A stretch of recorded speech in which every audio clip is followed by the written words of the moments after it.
स्वाध्यायः परमः। Doctor Baba Saheb Ambedkar open university.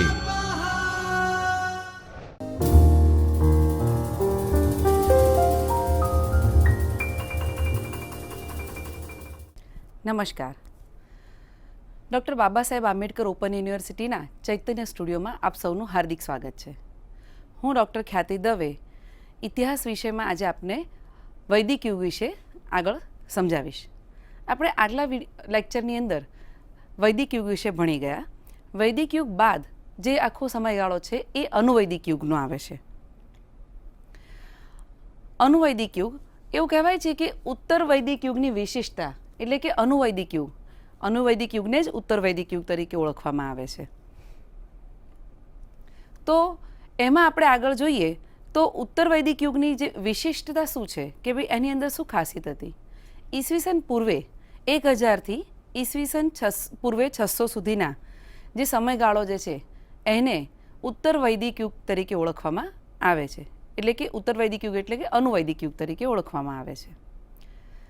આ જે સમયગાળો જે છે એ ઇતિહાસની અંદર ઋગ્વેદના આધારે આપણે ઋગ્વેદના આધારે જે વિકસિત સંહિતા, બ્રાહ્મણ ગ્રંથો, આરણ્યકો તથા ઉપનિષદોમાંથી આપણે આ વિષયને લગતી માહિતી પ્રાપ્ત થાય છે. વૈદિક કાળમાં આર્ય સભ્યતા માત્ર પંજાબ અને સિંધ વિસ્તારમાં સીમિત હતી. ભારતીય આર્યો જે અનેક વર્ગોમાં વિભક્ત હતા. એવું કહેવાય છે કે આ સમય દરમિયાન પંચજનો તરીકે ઓળખાતા હતા. અને ઉત્તર વૈદિક યુગમાં આ જે પંચજનો જે હતા એ લોકો ધીરે ધીરે અસ્ત થઈ ગયા અને એની જગ્યાએ આર્યો જે છે એ લોકોનો વિસ્તાર એક વ્યાપક વિસ્તાર બની ગયો અને એ વ્યાપક રીતે ફેલાવા માંડ્યા. એટલે કે અલગ અલગ રીતે વિશાળ જગ્યાઓમાં અલગ અલગ રાજ્યો સ્થાપીને ધીરે ધીરે એ લોકો સ્થાપિત થવા લાગ્યા. તેમાં કુરુ તથા પાંચાલ સૌથી વધારે પ્રસિદ્ધ હતા. અનેક નાના જન, મોટા જન એની અંદર ભળી ગયા અને મોટા રાજ્યો અસ્તિત્વમાં આવ્યા. એટલે કે નાના નાના જે રાજ્યો હતા એ મોટામાં ભળી જાય છે.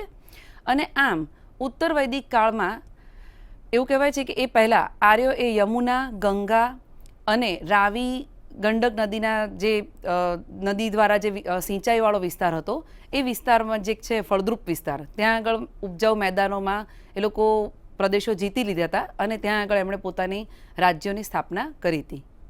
આર્ય સભ્યતાનું મુખ્ય કેન્દ્ર મધ્ય દેશ હતું જે સરસ્વતીથી લઈને ગંગાના દોઆબ સુધી વિસ્તરેલું હતું. આર્ય સભ્યતા પૂર્વથી કૌશલ, કાશી, વિદેહ, મગધ, અંગ વગેરે રાજ્યો સુધી વિકસીતી. અને એવું કહેવાય છે કે મગધ તથા અંગ એ આર્ય સંસ્કૃતિના પ્રભાવની બહાર હતા. એટલે કે મગધ તથા અંગનો જે ઉલ્લેખ જે છે એ આપણને ઋગ્વેદમાંથી પ્રાપ્ત થતો નથી, પરંતુ એવું કહેવાય છે કે સૌ પ્રથમ અથર્વવેદમાં તેનો આપણને ઉલ્લેખ મળી આવે છે. ઉત્તર વૈદિક યુગની જે વિશેષતા જે છે એવું કહેવાય છે કે ભાઈ એની અંદર આપણે એવું જાણી શકીએ કે આ જે આખો સમયગાળો જે છે ઉત્તર વૈદિક યુગ આવતા અનુ, દ્રવ્ય, તુર્વશ, કિવી, પુરુ તથા ભરત વગેરે રાજ્યોનો લોપ થઈ જાય છે. કે આ બધા જે અલગ અલગ રાજ્યો હતા એ સીમિત થઈ જાય છે અને અનેક સ્થળ પર વિશાળ રાજ્યોની સ્થાપના થાય છે, જેમાં કુરુ અને પંચાલ સૌથી પ્રસિદ્ધ છે અને શક્તિશાળી પણ આપણને જોવા મળે છે. એવું કહેવાય છે કે શતપથ બ્રાહ્મણ ગ્રંથ જે છે તેને વૈદિક સભ્યતાનું સર્વશ્રેષ્ઠ પ્રતિનિધિ બતાવવામાં આવ્યું છે. તેના જે શાસક જે છે એ સર્વશ્રેષ્ઠ હતા, તેની જે પરિષદ છે એ સર્વોત્તમ હતી અને આમ અથર્વવેદમાં તેની સમૃદ્ધિનું વર્ણન આપણને જોવા મળે છે. તથા અહીંના નાગરિક સુખી હતા, સમૃદ્ધ હતા, સંપન્ન હતા એની પણ આપણને માહિતી પ્રાપ્ત થાય છે.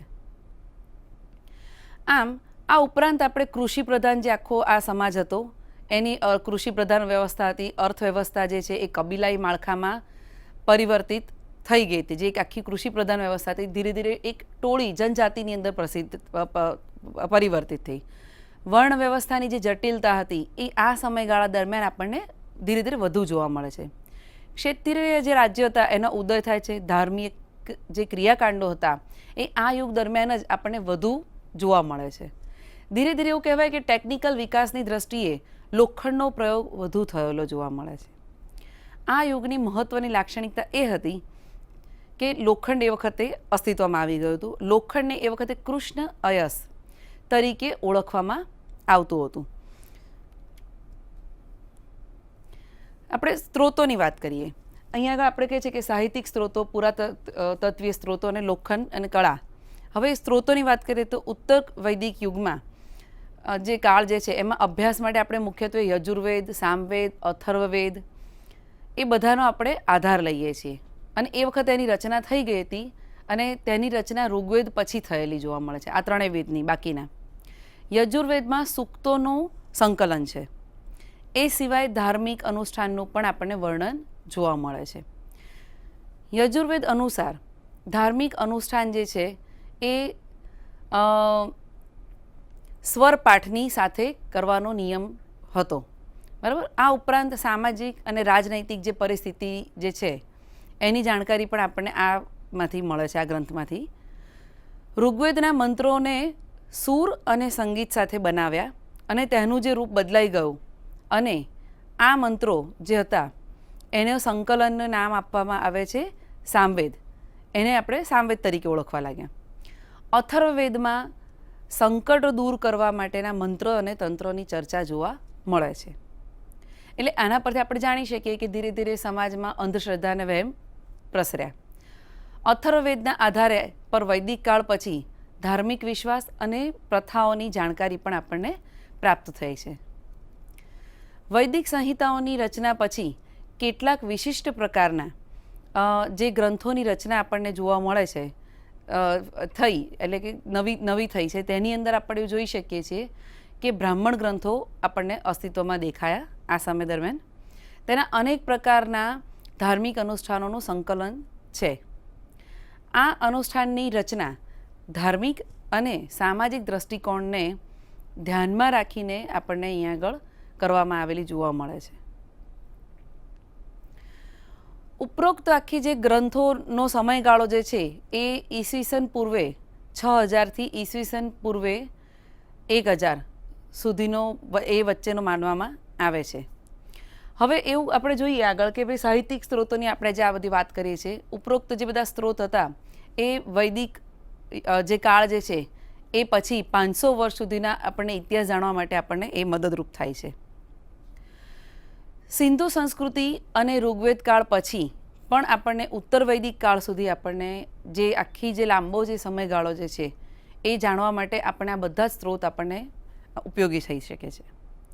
જેમાં આર્થિક, રાજનૈતિક, સામાજિક વગેરે દ્રષ્ટિ જે છે એનાથી આપણને સમાજનું પરિવર્તન કેવું થયું એના વિશે આપણે માહિતી મેળવી શકીએ છીએ. હવે આપણે આગળ વાત કરીએ તો પુરાતત્વીય સ્ત્રોતની વાત કરીએ. પુરાતત્વીય સ્ત્રોત એટલે કે આ સમય દરમિયાન વિવિધ પુરાતત્વીય જે કહેવાય સ્તર, અલગ અલગ સ્તર જે છે એની જે આપણે વાત કરીએ તો એવું કહેવાય કે ભાઈ ખોદકામથી ચિત્રિત થયેલા અને ભૂરા રંગના જે મૃદભાન એટલે કે માટીના વાસણો જે છે એની આપણને આ સમય દરમિયાનમાં આપણે ઉત્ખનન દ્વારા માહિતી પ્રાપ્ત કરી શકીએ છીએ કે પેઇન્ટેડ અર્લીવેર એટલે કે માટીના વાસણો ઉપર ચિત્રિત થતું હતું. એવું કહેવાય છે કે આ સંસ્કૃતિના લોકો લોખંડના દ્વારા અસ્ત્ર અને શસ્ત્રનો પણ ઉપયોગ કરતા હતા, અનેક ઉપકરણોનો બનાવતા હતા. એવું કહેવાય છે કે હસ્તિનાપુર, અતરંજી ખેડા, આલમગીરીપુર, નોંધ વગેરે મુખ્ય ઉત્ખનનના સ્થળ આપણે જોયા છે. આ બધા વિસ્તારોમાંથી એવું કહેવાય છે કે કુરુ અને પાંચાલના વિસ્તારમાં આવતા આ પ્રદેશો જે છે અને જે ઉત્તર વૈદિક યુગ આર્યોનું મુખ્ય કાર્યક્ષેત્ર હતું, જે કે મુખ્ય કેન્દ્ર હતું. આ સ્થળથી લોખંડથી બનેલા ભાલાગ્રહ, બરછી અને બીજા અસ્ત્રશસ્ત્ર આપણને જોવા મળે છે જે યુદ્ધને સંબંધી હતા.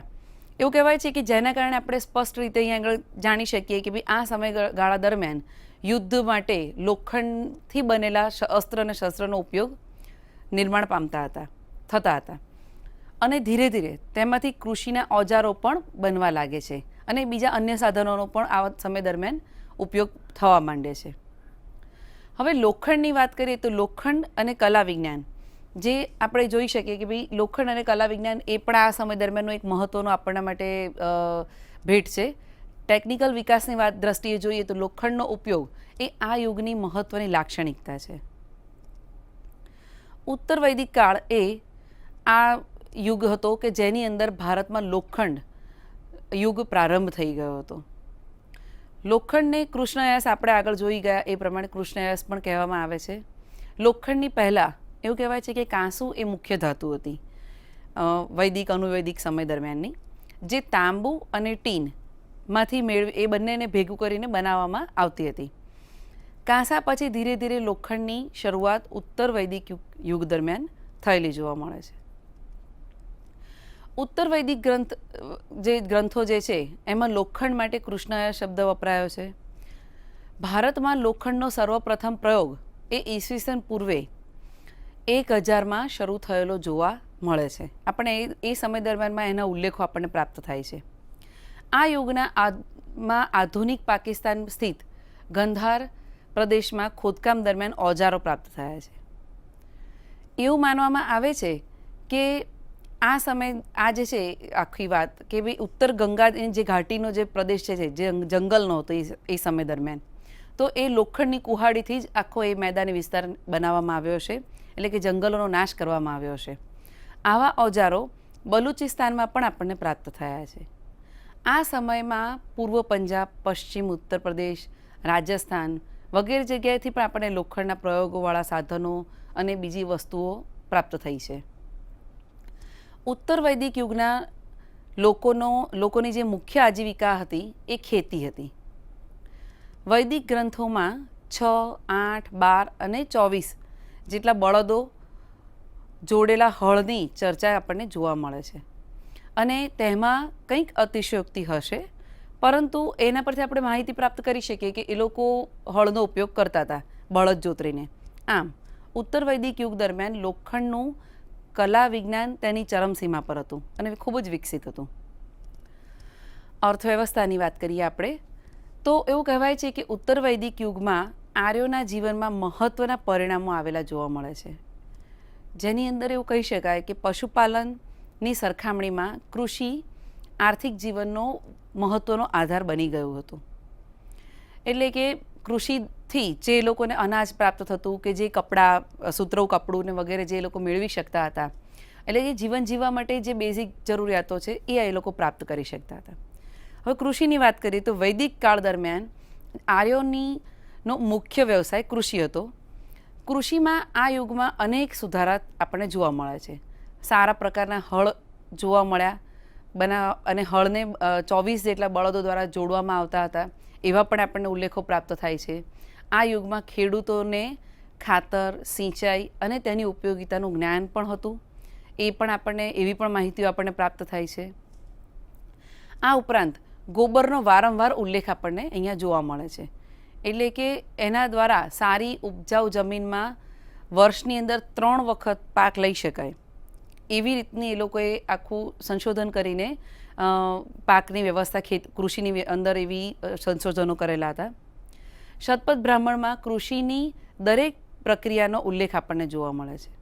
ઘઉં અને જવ મુખ્ય અનાજ હતા. ઐતરેય બ્રાહ્મણ ગ્રંથમાં અનંત સાગરનો ઉલ્લેખ મળે છે. પૂર્વ અને પશ્ચિમી સમુદ્રનું વર્ણન પણ જોવા મળે છે. તેના પરથી એવું લાગે કે આ સમય દરમિયાન બેબિલોન સાથે આર્યોનો સંપર્ક હશે, એટલે કે વિદેશ સાથેનો અહીં આગળ સંપર્ક જોવા મળે છે. આર્યોનો સંપર્ક સ્થાપિત થઈ ગયો એ આપણને આ સમયે આ બધી માહિતી પરથી પ્રાપ્ત થશે. વ્યાપારો સ્થળ અને જળ માર્ગો દ્વારા વિદેશમાં પણ થતા હતા. પ્રાકૃતિક વિપત્તિઓમાં કિસાનને અતિવૃષ્ટિ અને અનાવૃષ્ટિનો સામનો કરવો પડતો હતો.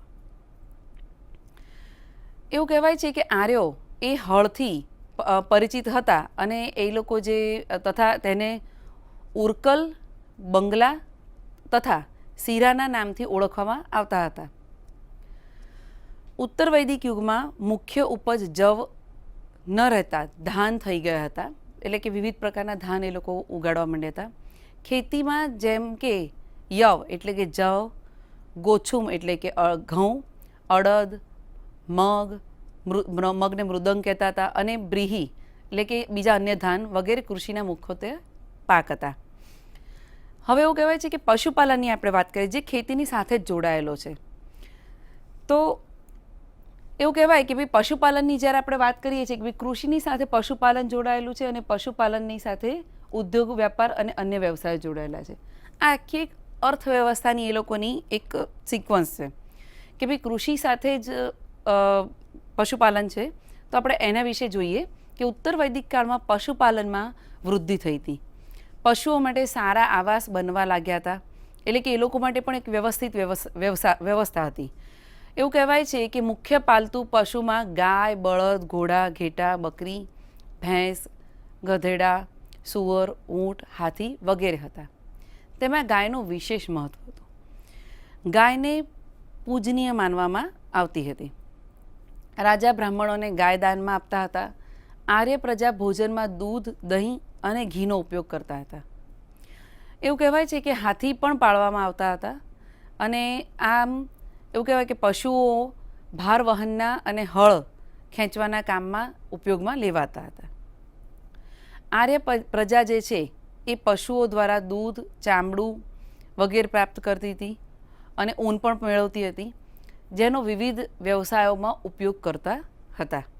એટલે આને કારણે એમના બીજા પણ વ્યવસાયો વિકાસ પામ્યા પશુપાલનથી. ઉદ્યોગ અને વેપારની જ્યારે આપણે વાત કરીએ તો એવું કહેવાય છે કે આ યુગ દરમિયાન કૃષિની સાથે અને પશુપાલનની સાથે ઉદ્યોગ ઘણા બીજા પણ વિકસિત થયા, અને એ પણ નોંધપાત્ર પ્રગતિ આપણને એ દિશામાં જોવા મળે છે. જનસંખ્યામાં વૃદ્ધિ થવાને કારણે જીવનની ઉપયોગી જે નવી વસ્તુ હતી એની સંશોધનો થવા લાગ્યા. આર્યોના ધાતુ સંબંધી જ્ઞાનમાં વૃદ્ધિ થઈ, અને નટ, ગાયક, જ્યોતિષ, વૈદ વગેરે જેવા બીજા જે વ્યવસાયો હતા એનો પ્રાદુર્ભાવ થાય છે, ઉદ્ભવે છે. આ યુગમાં, આ સમય દરમિયાનમાં આપણને જોવા મળે છે. વ્યાવસાયિક સંઘની પણ સ્થાપના થઈ. વેપારીઓના વર્ગને વણિક કહેવામાં આવતા હતા. વ્યાવસાયિક સંઘ જે છે એના અધ્યક્ષને શ્રેષ્ઠી તરીકે એ લોકો ઓળખતા હતા. એક લીડર એ લોકો પોતાના બનાવતા હતા, જેને શ્રેષ્ઠી કહેતા હતા, જેનો ઉલ્લેખ આપણને વાજસ, નેય સંહિતા અને ઐતરેય બ્રાહ્મણમાંથી પ્રાપ્ત થાય છે. આ સમયમાં વૈદિક કાળની જેમ જ જે વેપાર થતો હતો એ વસ્તુ વિનિમય પ્રણાલી પર થતો હતો. લેવડ દેવડ માટે એવું કહેવાય છે કે માધ્યમ જે હતી એ ગાય હતી, અને થોડાક જગ્યાએથી આપણે નિષ્કના ઉલ્લેખો પણ પ્રાપ્ત થયેલા જોવા મળે છે. આ સમયમાં મુખ્ય ઉદ્યોગ ધાતુકામ, વસ્ત્ર નિર્માણ અને એવું કહેવાય કે રથ નિર્માણ આપણને જોવા મળે. ત્યાર ઉપરાંત કાષ્ઠકલા એટલે કે લાકડાનું કામ, ચર્મકામ, કુંભારી કામ વગેરેના ઉદ્યોગો આપણને અહીંયા આગળ જોવા મળે છે. યજુર્વેદમાં હિરણ્ય એટલે કે સોનું, ત્રપુ એટલે કે ટીન, સીસક એટલે કે સીસુ, અયસ એટલે લોખંડ વગેરેનું વિવરણ આપણને જોવા મળે છે. અથર્વવેદમાં ચાંદીનો ઉલ્લેખ મળે છે. સોનું અને ચાંદીના આભૂષણો આ સમયમાં બનતા હશે એવા પણ આપણને ઉલ્લેખ મળે છે.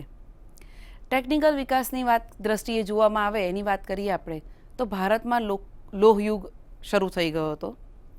લોખંડનો ઉપયોગ મુખ્યત્વે એવું કહી શકાય કે યુદ્ધના શસ્ત્રો બનાવવા માટે થતો હતો, તથા કૃષિના ઓજારો પણ બનતા હતા એનાથી. આ આપણને માહિતી ઉત્ખનન દરમિયાન જે લોખંડના અલગ અલગ સાધનો, હથિયારો વગેરે પ્રાપ્ત થાય છે એનાથી આપણને મળે છે. એવું કહેવાય છે કે સૌથી વધુ અધિક ક્ષેત્રમાંથી પ્રાપ્ત થયેલા છે. વેદકાલીન ગ્રંથમાં કરમાર શબ્દ લુહાર માટે ઉપયોગમાં આવતો હતો. આ યુગમાં વસ્ત્ર નિર્માણ સંબંધી જાણકારી પણ આપણને પ્રાપ્ત થાય છે. ગ્રંથોમાંથી આપણને ઉળ એટલે કે ઊન, શણ, રેશમ એટલે કે એની પણ ક્ષૌમ્ય એને કહેવામાં આવતું હતું, સોય એટલે કે સૂચિ વગેરેનો પણ આપણને ઉલ્લેખ પ્રાપ્ત થાય છે. ઉપરાંત રથકાર એટલે કે રથ નિર્માણ કરનાર, ચર્મકાર એટલે કે ચમાર, કુલાલ એટલે કે કુંભાર વગેરેના આપણને ઉલ્લેખો પ્રાપ્ત થાય છે. એટલે કે આ બધા પરથી આપણે એ વખતના જે ધંધા ઉદ્યોગો છે એની માહિતી પ્રાપ્ત કરી શકીએ છીએ. આર્યોના અન્ય દેશો સાથે પણ વેપાર હતા, એ વિકસિત થયેલા હતા, એ લોકોના સાથેના સંપર્ક હતા, પણ છતાં મોટાભાગના લોકો ગામડામાં રહેતા હતા, પરંતુ સંપન્ન લોકો નગરમાં આવીને પણ વસતા હતા. નગરમાં લોકો આરામ અને વિલાસી જીવન વ્યતીત કરતા હતા. સુખી જીવન હતું એ વખતે નગરનું. આ સમયમાં મહત્ત્વના નગરોમાં એવું કહેવાય છે કે ઇન્દ્રપ્રસ્થ જે દિલ્હીમાં હતું, હસ્તિનાપુર અને વારાણસી મહત્ત્વના હતા. આ નગર વેપારના મહત્ત્વના કેન્દ્રો બની ગયેલા હતા, કે મુખ્યત્વે વેપાર ઉદ્યોગ ત્યાં આગળથી જ થતો હતો. અન્ય જે વ્યવસાયો કહી શકાય કે જેની અંદર આપણે જે સાહિત્ય છે એની અંદરથી આપણને પ્રાપ્ત થાય છે માહિતી, ઉલ્લેખો એને આપણને મળી આવે છે, જેમાં કુંભાર છે, માછીમારી જે છે, સારથી જે કે રથ ચલાવનાર વ્યક્તિ, ધનુષ બનાવનાર જે છે, અથવા તો ચટાઈ બનાવવા માટે, દોરડું બનાવવા માટે, એ બધા જે બનાવવાવાળા જે ઉદ્યોગ બનાવવા માટેના જે લોકો હતા, એટલે કે એ પ્રકારના ઉદ્યોગો પણ વિકાસ પામી ગયા હતા અને તે લોકો સ્વતંત્ર રીતે પોતાનો વ્યવસાય કરતા હતા. ગ્રંથો અનુસાર વસ્ત્ર બનાવવાનું કામ મુખ્ય ઉદ્યોગમાં આવતું હતું, એટલે કે એ મહત્ત્વનો ઉદ્યોગ હતો કે જે વસ્ત્ર નિર્માણનો હતો. ઊનના વસ્ત્રોનું નિર્માણ પણ આ વખતે આ સમય દરમિયાનમાં ખૂબ જ થતું હતું. શણમાંથી ચટાઈ બનાવવામાં આવતી હતી અને ધનિક વર્ગના લોકો એવું કહેવાય છે કે બ્રોજા નામના વસ્ત્ર પહેરતા હતા. જાનવરના ચામડાનો ઉપયોગ કરી અને બ્રહ્મચારીઓ અને એવું કહી શકાય કે તપસ્વી લોકો પોતાના જે કપડાં જે છે એ બનાવતા હતા, એનો ઉપયોગ કરતા હતા. અનુમાન કરવામાં આવે છે કે કપડાં વણાટ માટે કોઈ ચરખા જેવી વસ્તુ અસ્તિત્વમાં હશે, જે કે ઊનમાંથી, કપાસમાંથી જેને તાર બનાવવાના અને પછી એનો કાંતવાનું. વણાટ કામની જે વાત છે એ આપણને અહીંયા આગળ આ સમય દરમિયાનમાં મોટેભાગે સ્ત્રીઓ દ્વારા થતું હોય એવા માહિતીઓ પ્રાપ્ત થાય છે. રંગવાવાળા માટે રંગસાજ પણ હતા. કુંભાર માટીના વાસણો બનાવતા, જેમાં ઘડો, માટલા, કટોરા વગેરે જે પાત્રો જે છે એ પ્રચલિત હતા. ચિકિત્સા માટી એવું કહેવાય છે કે તંત્ર મંત્ર દ્વારા પણ ઉપયોગ થતો હતો એનો. ચિકિત્સા માટેની જે આપણે વાત કરીએ કે એ આખો જે બિઝનેસ છે એ પણ અસ્તિત્વમાં આવી ગયો હતો, ઉદ્યોગ કહેવાય છે કે ભાઈ એ વખતે પણ એની અંદર પણ ઘણા બધા વિકાસ જોવા મળે છે આપણને. તો આમ આ તો થઈ એ વખતના સમયની બધી જ કહેવાય કે અર્થવ્યવસ્થાની વાત હતી. અને હવે આપણે નેક્સ્ટ જોઈએ કે રાજ્ય વ્યવસ્થા. રાજ્ય વ્યવસ્થાનો અહીંયા આગળ એક કોષ્ટક આપેલો છે કે ઐતરેય બ્રાહ્મણ ગ્રંથ મુજબ એવું કહેવાય છે કે ભાઈ આ રીતનું આખું એક આપણને ચાર્ટ પ્રાપ્ત થયેલો છે.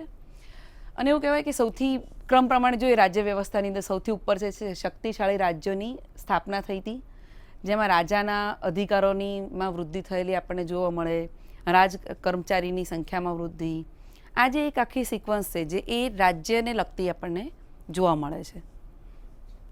તો એના વિશે આપણે આગળ જોઈએ. શક્તિશાળી જે રાજ્યોની સ્થાપના થઈ આ સમય દરમિયાનમાં, તો એવું કહેવાય છે કે ઉત્તર વૈદિક યુગમાં આર્ય સમાજમાં રાજનૈતિક જીવનમાં ખૂબ જ મોટું પરિવર્તન આવેલું આપણને જોવા મળે છે. આ યુગમાં વિશાળ અને શક્તિશાળી રાજ્ય અસ્તિત્વમાં આવી ગયા હતા અને એવું કહેવાય છે કે આ રાજ્યો વચ્ચે પણ સંઘર્ષ હતા, પોતાના વિસ્તાર માટેના અને સત્તા પ્રાપ્તિ માટેના. આ પરસ્પર સંઘર્ષમાં નાના અને નિર્બળ જે રાજ્યો હતા એ શક્તિશાળી રાજ્યોને આધીન થઈ જતા હતા. આ પ્રકારે વિશાળ રાજ્યોનો ઉદય આપણને અસ્તિત્વમાં જોવા મળે છે. આ વિશાળ રાજ્યોમાં પરસ્પર મૈત્રી સંબંધો રહ્યા નહોતા લગભગ, એવું કહી શકાય. એકબીજા પોતાના આધિપત્ય નીચે લાવવા માટેના સતત સંઘર્ષો ચાલુ રહેતા હતા, એવા આપણને માહિતીઓ પ્રાપ્ત થાય છે. ચક્રવર્તી જે શાસન છે, ચક્રવર્તી પદ જે છે એ પ્રાપ્ત કરવા માટે અશ્વમેઘ યજ્ઞ અને રાજસૂય યજ્ઞ આપણને જોવા મળે છે. એ લોકો રાજાઓ કરાવતા હતા અને પડોશી રાજ્યો પર પોતાની સત્તા સ્થાપિત કરવા માટે એ લોકો પ્રયત્ન કરતા હતા. ડૉક્ટર આર.સી. મજુમદારના મત અનુસાર, એમના શબ્દોમાં કહીએ તો રાજનીતિમાં મત્સ્યવૃત્તિ એટલે કે મોટા રાજ્યો નાના રાજ્યોને આધીન કરવાની પ્રવૃત્તિ એ અસ્તિત્વમાં આવી ગઈ હતી. ઉત્તર વૈદિક યુગમાં પ્રારંભ થઈ ચૂકી હતી. વાસ્તવની અંદર ઉત્તર વૈદિક યુગ એ એવું કહેવાય કે પ્રાચીન ભારતમાં જે સામ્રાજ્યવાદની વાત હતી એનો પ્રથમ તબક્કો હતો, પ્રથમ યુગ હતો.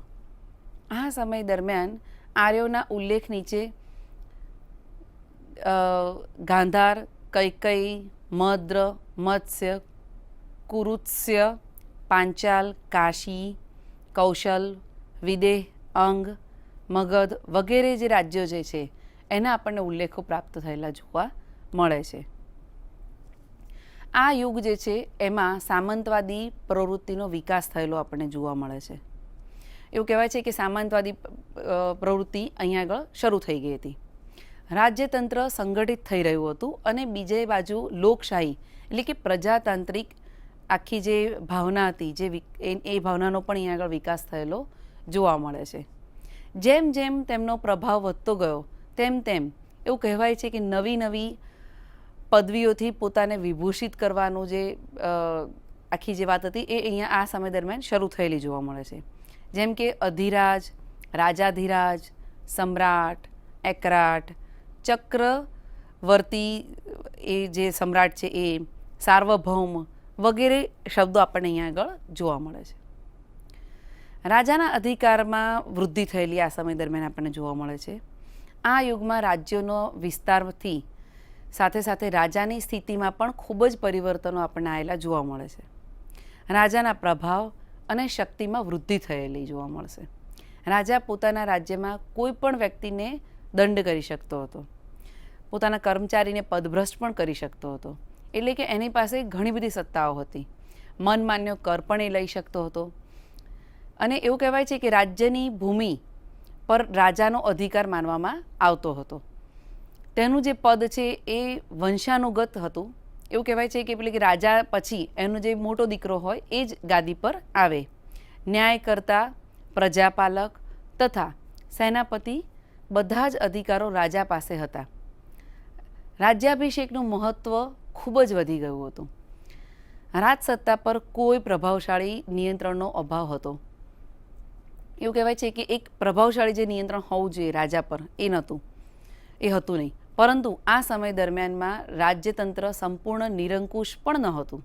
કેવળ બ્રાહ્મણની મર્યાદા સર્વોપરી બની, તેમાં કોઈ પરિવર્તન ન થયું અને રાજાને બ્રાહ્મણોની રક્ષા કરવાના શપથ લેવા પડતા. પુરોહિતની સાથે કપટ કરી શકતો નહીં. એટલે કે રાજ્ય પુરોહિત જે છે જે રાજાને માર્ગદર્શન આપવાનું પણ કામ કરતો હતો. રાજ્યાભિષેક જે હતો, રાજ્યાભિષેકનું મહત્ત્વ ખૂબ વધી ગયું અને રાજ્યાભિષેકના અવસર પર રાજાને પ્રતિજ્ઞા કરવી પડતી કે તે રાજ્યના નિયમો અને પ્રતિનિષ્ઠા નહીં રાખે તો એવું કહેવાય છે કે બ્રાહ્મણ તથા ધર્મની રક્ષા નહીં કરે તો તેણે મૃત્યુ પર્યંત પુણ્યો, સ્વર્ગલોક અને પોતાના જીવનમાંથી હાથ ધોવા પડશે. એટલે કે આવા એક વિચાર સાથે એણે પોતાની રાજગાદી પર બેસવું પડતું હતું. સર્વપ્રથમ ઐતરેય બ્રાહ્મણમાં રાજતત્વની ઉત્પત્તિનો દૈવી સિદ્ધાંત આપણને જોવા મળ્યો છે. ઉપરાંત દિશાઓના આધાર પરથી રાજાઓને વિશેષ નામથી પણ ઓળખવામાં આવતા હતા.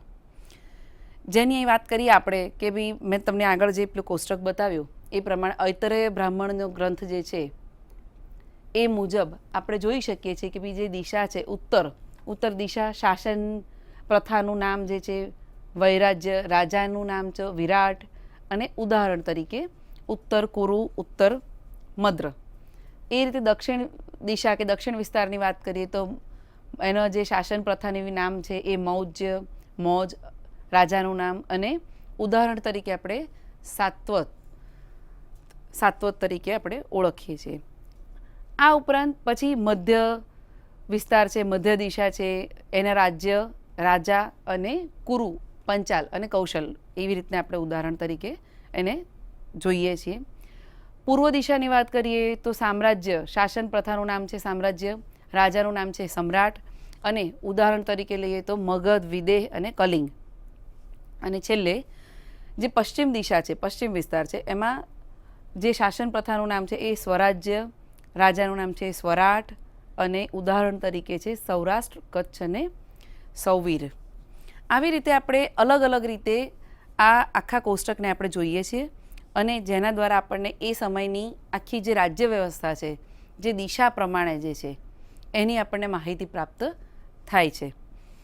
એવું કહેવાય છે કે ભાઈ આ જે ઐતરેય બ્રાહ્મણમાંથી આપણને આ આખી જ જે માહિતી પ્રાપ્ત થઈ એ ખૂબ જ મહત્ત્વની હતી, જેના દ્વારા આપણે એ સમયનું જે રાજાશાહી જે છે એની જે વ્યવસ્થા છે, એના જે નામ છે એને વિશે આપણે પૂરેપૂરી માહિતી પ્રાપ્ત કરી શક્યા છીએ.